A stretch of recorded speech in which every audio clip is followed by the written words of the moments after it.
Ga polisi yakamaliriza okufulumya audio ey'omutemu eyatta omwami David Mutaaga ow'emyaka 69 ne mukyala we Deborah Mutaaga ow'emyaka 62. Njagadde nkukubiremukko ku ttooki ku nfa y'omwami eyali ayitibwa Wilberforce Noah Wamala. Ono nga yattibwa ennaku z'omwezi nga 3 omwezi ogwokubiri 2012.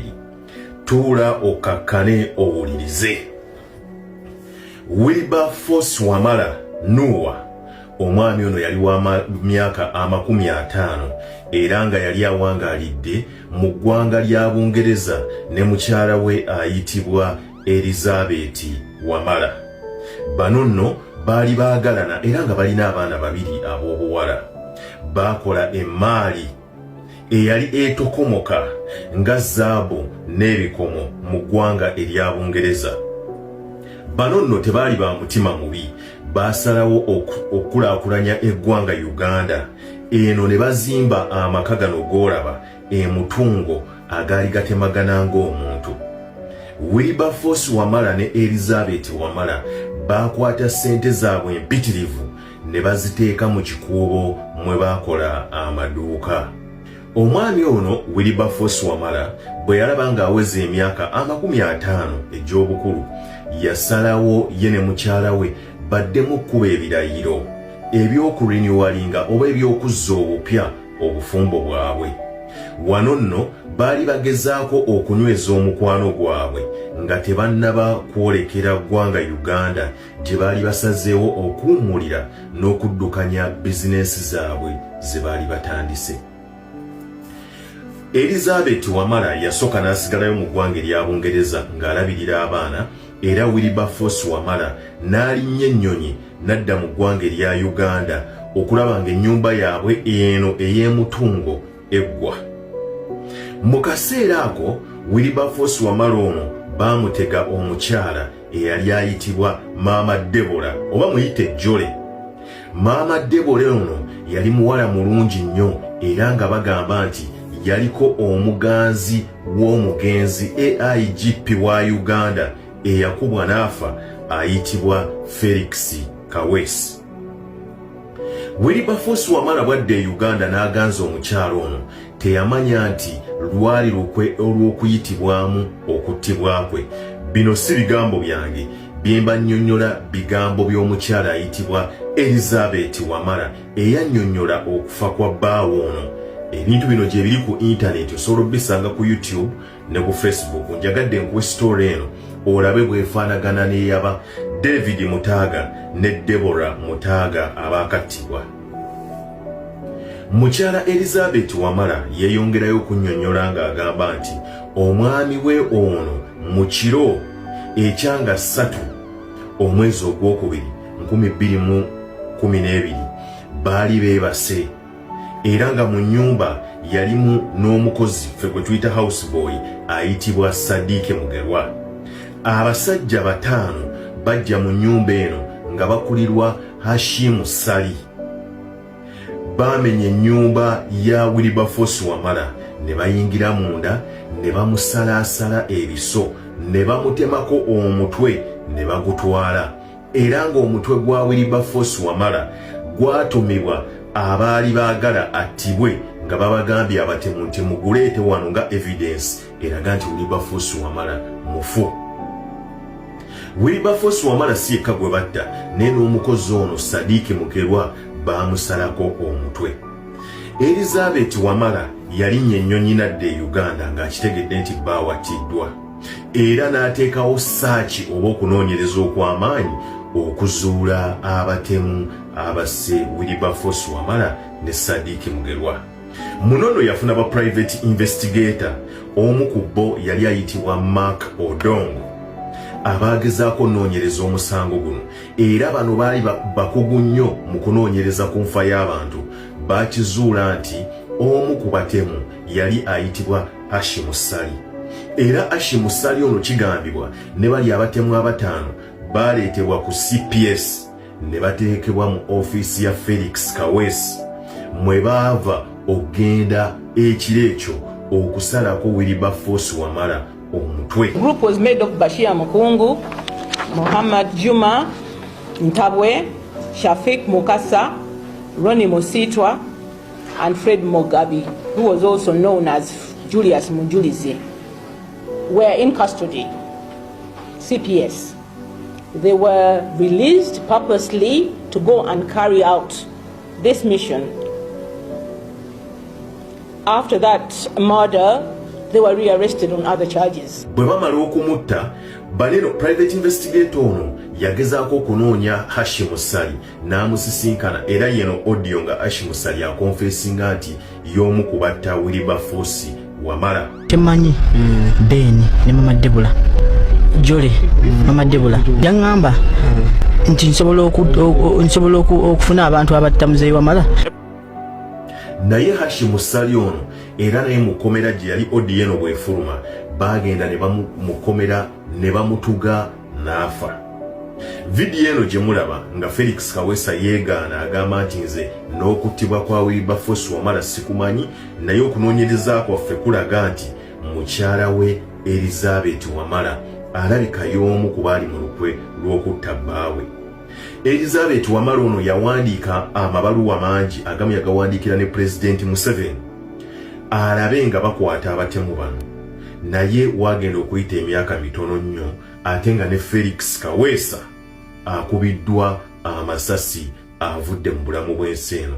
Paka kati teri amanyi kyatuukawo ku bantu bano abataano oba abana abasigalawo abatta Wilberforce Wamala. Genda onoonyereze stories zino oziwulirize gwe nkuba kyeyo. Ensi we yatuuse ng'oyagala okubeera emirembe n'okubeera obulungi, weewala ebintu bino wammanga nze nange bye nasooka okwewala n'embivaako. Ekisookera ddala toddiramu ddala kuba na mukwano gwo gwankalakkalira nti oye gundi ye mukwano gwange ow'enkalakkalira, oye walumbe namuzisa. Ekyokubiri, toddamu kwesiga muntu yenna, toddamu kwesiga muntu yonna. Sooka weesigenga gwe buli kimu kikole ng'oweesiganga ggwe omuntu. Ekiddako toddamu kubuulira muntu yenna byama byo bikukwatako. Afazaali okubimubuulira biteeke mu ddaame, bali bisoba mu ddaame. Ekiddako ekirala toddamu kulyanga buli woosanze komya okulya buli woosanze. Abantu bagaba obutwa, bagaba amadagala, abantu balogera mu mmere. Era oli obwali wakumanya nti gundi alya wali emmere, awo wajja okgenda kugamba nti eraamu eddagala lino emmotoka emutomere, bangi bafudde mubalabye ng'ava mu wooteri emmotoka n'emutomera. Ekiddako ekirala, weesonyiwa okubeera n'abakazi abangi oba n'okuba n'abasajja abangi. Ekiddako ekirala, leka kusembeza emikwano gye wayina emabega nga gyadda nnyo nnyo ng'ogisanze gyasiraana n'oddamu n'ogisembeza, oba osembezza omutugumbuzi walumbe nattabula. Ekiddako ekirala bw'oba oyina ebyobugagga byo, tolaga muntu bya bugagga byo n'omulaga n'empapula ezibikwatako kiro nakigula ku gundi, byesigalize. Ekirala ekiddako, bw'oba omanyi nti oyinawo ekyobugagga ne bwe kiba kitono ddala ddala, leka kwewaanira ku bantu nti nnyina ebyobugagga. Abantu banyiivu tebaagala bantu bagagga, tebaagala bantu balina akantu akatono. Omuntu kamutabangula emmemme n'akuwa obutwa n'ofa. Nze era ebyo bye nasooka okuvaako, emikwano egyasirana nagivaako, siina mukwano gwankalakkalira. Ate nze Katonda nannyamba n'emikwano n'engiviirawo ddala. Mukwano gwange nze ali omu, mutima gwange na mubiri gwange kasitamba mulamu. Sente zange nzeekoledde, seetaaga birala. Kuba bwe nali nkola sente zino saazifuna ku mikwano gyange. Mikwano gyange size gyampa kapito, ate naawe si gye gyakuwa kapito. Gundi mwebeereremu nga mukola ensonga zammwe. Oli ku kyeyo obonaabona, oli ku nnyanja ovuba obonaabona, ovuba kiro, osula luddawa mu mpewo, ng'oli ajja kugamba nti mpanga omuwa, mpola ng'omuwola. Toddamu kukikola kikomye, nze byonna bivaako. Njagala okyasanguza mu butongole, tisi byambo. Yes, nawaayo okusaba kwange mu kakiiko, oba mwanjagala bwagazi oba mwantya buti, ne batesimbawo abalala, era akakiiko ne kansunsula. Era basibu ne bannyabo, nze gwe mulaba wano munneerinde. Ndi mweteefuteefu okulembera ekibiina kya National Unity Platform mu kalulu ka protest vote 2026 zijja gye muli n'obuwombeefu obw'ekitalo n'obukakamu obw'ekitalo n'obuwulize n'obuweereza nga bw'eri nkola yaffe. Era baganda bange ke mwanneesiga nja bakulembera era obuwanguzi tugenda bufuna. Obuwanguzi Museveni tugenda muwangula, ekyo siinaamu kubuusabuusa. Ku ssaawa eno ey'akalu mumanyi lwaki tukayita protest vote? Tebikoma ku byakulonda bulunzi byokka. Nga bw'abalaba bw'abasasula ne muvaayo ne mukuba bannammwe abandi muggyeko, kati sente ezo muziryemu emmere mukute, muveeyo tuzoganye, tuggyeko oyo Museveni tukitwale kyonna.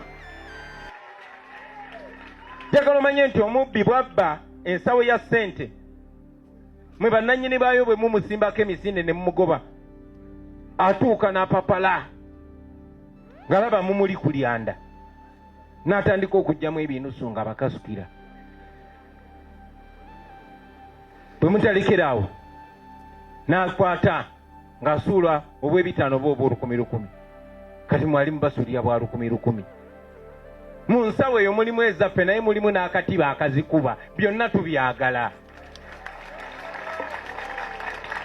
Njagala obbasaba buli omu ali eyo mesege n'agituuse ku munne. Bano abasajja si bakabi nnyo, tebabatiisatiisa obusente bayinza okuba babukuwadde n'obulya bulye, naye ku kiseera ekituufu tubaggyeko baleme nabbabanja. Kubanga bagenda kujja nga babanoonya, balowooza babawadde babawoze kati bababanja, kati tubawunzike baleme na kubanja. Ekyo kisoboka baana ba ghetto. Nze nsobola babuusabuusa, mbasaba mwekolemu omulimu, tuwunzike buno obusajja. Ezo uniform ze bambala nammwe tezibazira, bwe muzambala tezibookya. Ezo embaati ze bavimbiramu nammwe bwe muzivimbiramu tezisobola batta. Ebyo ebitafutafu bye balya nammwe tebibazira. Nammwe musobola okukola emirimu gyammwe ne mukulaakulana. Tebalina bbawaayo buwi, wabula embeera eteekebwewo ng'embeera esobola okuyamba omulimu gwo gw'okola ne guno ogufunamu n'abaana bo n'abazzukulu. Bwe batyo baze balimba generation za ghetto ne bava kweno ne badda ku ndala. Ffe tukulidde site wano. Ne bwe batyo balimba abaasooka n'abaddawo kati ffe bazadde kati bali ku bato baffe n'abaana baffe. Lwaki? Kubanga baagala compromising aba youth ababeerawo mu kiseera ekyo, basobole okulyaza amaanyi abakulu, basobole n'okubba ebiseera eby'omu maaso ebyaba bato ababeerawo. Baganda bange ba ghetto youth, musobola okikyusa kino ne kikoma olubeerera. Obwo busobozi buli mikono gyammwe, y'ensonga lwaki babagulirira. Musobola okutekinga over ensi n'efuuka yammwe once and for all. Mbasaba mugule amaaso gammwe. Bano babagula kubanga babatya. Mulekerawo batya, mutandika obbapulaaningira. Mubapulaaningire muli mbeera yonna, mukozese buli kye musobola okukozesa. Sibagambye ki mumusaleewo ate mmanyi nti mukimanyi. Naddala abawejjere baba bagoberera ebigenda mu maaso. Mumuwulire bwagambye eyo leaders opposition, engeri gy'abasajja gy'abakwotadde ku pensioni, kitegeeza nti aba agoberera nnyo. Weebale nnyo weebali eda ssebo, na mwenna njagala obba kubiriza mugoberere amawulire, mulabe amawulire. Gwafunye essimu ya seereza, noonya ebigenda maaso mu ggwanga, olabe omukulembezeewo gwe walonda kyakola eyo mu parliament, kyakola mu council. Ekyo kikuwe ensonga oba omuzzaayo oba omukola ki, omunjayo. Ffe tuli bakozi bammwe, mmwe abalina essaati enjulifu tuli bakozi bammwe. Mugoberere, mutulinako obuyinza bungi nnyo. Mulabe oli abantu baba tabateeka ku pensioni. Mwebale nnyo, mwebali eddala. Banange muzikirize mu mbeera emu nebaze ttiimu yaffe ekola ku bubaka oba messaging mweno campaign olwa posta yaffe n'obubaka obuliko. Bino ebintu sibisalawo ng'omuntu oba tubisalawo nga akagulupu akatono, wala tubisalawo mu bukiiko obw'enjawulo. Era akakiiko akaweebwa obuvunaanyizibwa obukola ku posta yaffe n'abubaka ki obugenda mu bantu bwe bukoze omulimu ogwo era bukyakola emirimu emirala mingi nnyo. Tubebaza basebo ne bannyabo. omulamwa gwaffe tetuguvangako, twagala Uganda empya naye tujagala ddi kati tujagala kati buli kyetwagala tukyagala kati. Tuzenga tubagamba nti buli lunaku Museveni lwamala nga afuga eggwanga tudde emabega ennaku 5. Bwe guba mwaka nga gwamazeeko tudde emabega emyaka 5. Kati wamala emyaka gino 5 gyamaze nga tufuga tuzze emabega emyaka 25. Si mu byamateeka kuba ensi endala zonna zigenda mu maaso. Ne wano mu Uganda w'osanga ng'amagye ge gawozesa abantu abatali basirikale, nga kooti ensukkulumu esalawo ekintu naye ate ne bagezaako kirwanyisa. Muze mukiraba mu nsi zonna ezi democratic opposition ebeera funded kubanga opposition eri very important, naye wano bafuba baagala opposition yaabwe ekkiriza obukkiriza ng'endiga. So buli Museveni emyaka 5 gy'amala nga tufuga tudde mabega emyaka 25. So tulina omujjako kati, buli kye tulina okukola tulina okikola kati. N'olw'ensonga eyo Uganda empya tujagala ddi kati. Omoro Kayunga ne walala abadde agezaako tutamya akalulu kuba tayagala tumutwala awo tatusobola, kati ffe tumutwala kuba n'amateeka we galagira. Therefore tugenda mu bunnya. Museveni tumutwala mu kalulu ate tugenda kumuwangula.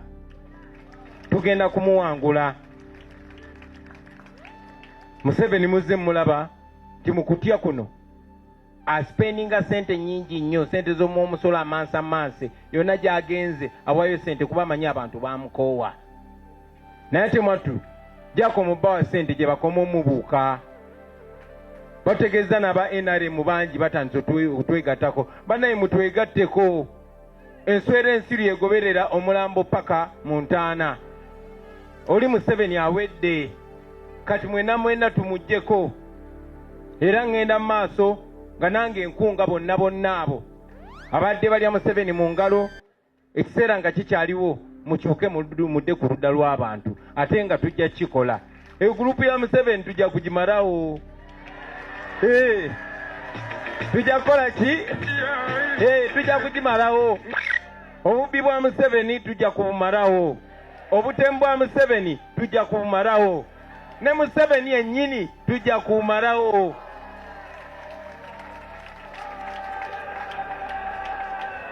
So ze neeteeseteese bassebo ne bannyabo obbakulembera naye mbasaba obuwagizi n'okukolera awamu. Era mwenna abatulaba eyo okwetoolola eggwanga tugenda kujja tubatuukeko, ngenda batuukako personally. To all Ugandans, wherever you are, we are coming to you. We are coming to you. We are asking for your support so we can deliver our country from this mess that we are stuck in. Museveni waddembo gena ng'agula abantu gye buvuddeko. Mwalaba nti Museveni afuba nnyo okulaba nti gye tuva ewali abantu abangi, ate nga nange kennyini amuvuganyera kulembedde ttiimu egenda omujja omukunkumula omukono mu kibya. Afuba nnyo okugulirira abantu gye tuva. Gye buvuddeko mwalaba sente z'omwomusolo za spendinga ekyeyononere ng'aziwa ba artist, aziwa abayimbi kuba amanyi Bobi Wine yali muyimbi oba Bobi Wine muyimbi, alowooza bagenda obbagula. Kinsanyusa nti abamu bamanyi omulamu omutuufu, ate n'abalala amwatu amala obbawa ssente era baba bookyezza lwe tukoma obbawulira. So kikulaga nti bannansi bo babuufu. Aspendinga sente z'omwomusolo agenda azisaasaanya, aziwa abaana ba ghetto, aziwa abavubuka mu ghetto, ate taziwa bantu nti bantu kinoomu beekulaakulanye, wabula anoonya abayaaye, anoonya abo balowooza nti tebalina mirimu, anoonya abo bamanyi nti bamenyi b'amateeka abagulirire, ng'omulimu gwabwe kutulugunya, kutiisatiisa na kusayirensinga oba kusirisa ababogera amazima. Njagala okozesa omukisa guno okujjukiza abaana ba ghetto. Mumanyi lwaki Museveni aspendinga sente ezo nnyingi nnyo okubagulira mmwe beeyazwala wanga? Museveni yali tabalabawo. nga buli wajja mu kitundu balina bayoola ne babasiba. Naye abuuka nti omu ku mmwe yavaayo n'abuusa abalala bonna. Era kati mwe muli kyabulabe nnyo, mwe abaana ba ghetto mulijje, ne musobola okubeera ejje erikozesebwa obbasibira mu bwavu n'obbasibira mu mbeera eyo, oba muyinza okubeera ejje erisalawo okwekozesa okwenunula ne bino ne biggwa olubeerera. Temukkiriza kulimbibwalimbibwa bawaayo kubookyayo babakkakkanye naye nga bamaze n'obbapima n'obbasoma n'obbategeera, oluvannyuma lwa byonna bajje babamalirize nga bwe bazze bakola emyaka gyonna. Abalungi abatuwuliriza era abatulaba, olunaku olwaleero tukyaddeko ewa Sheikh Ashraf Dembe. Sebo nsanyusa okubalaba. Amannya agange nze Sheikh Ashraf Dembe. Akola ku bizibu by'enjawulo. Omuntu singa aba alina ebirwadde musomereddwa, tumuwa amazzi ga lukuya nga bw'obadde ogalaba, tugenda abantu ku kyoto ne twokya emizimu emibi egibabaamu. N'okulomba edduwa abantu singa abeera ng'ali wano atuuse nsobola okumulombera edduwa, ne waba atatuuse nga mpadde amannya ge naye ng'ali wala. Naneetaaze enamba yange yeeno eri 0707763711. Nammwe bannyinaffe abali ebweru oyagala okuba nti oyagala okulombera ku dduwa ng'olina ebizibu, viza zibuze, amaka gakolongotana, sente zikola zimpita mu ngalo, ojja kumpeereza ekifaananyi kyo n'amanyago, ebyo byokka bijja kummala, nja kukulombera edduwa ojja kutereera. Olunaku olusembayo mu mwezi mba n'edduwa ey'awamu ffenna n'abalwadde bange abakadde n'abapya. Salaamu alaikum warahmatullahi wabarakatuh.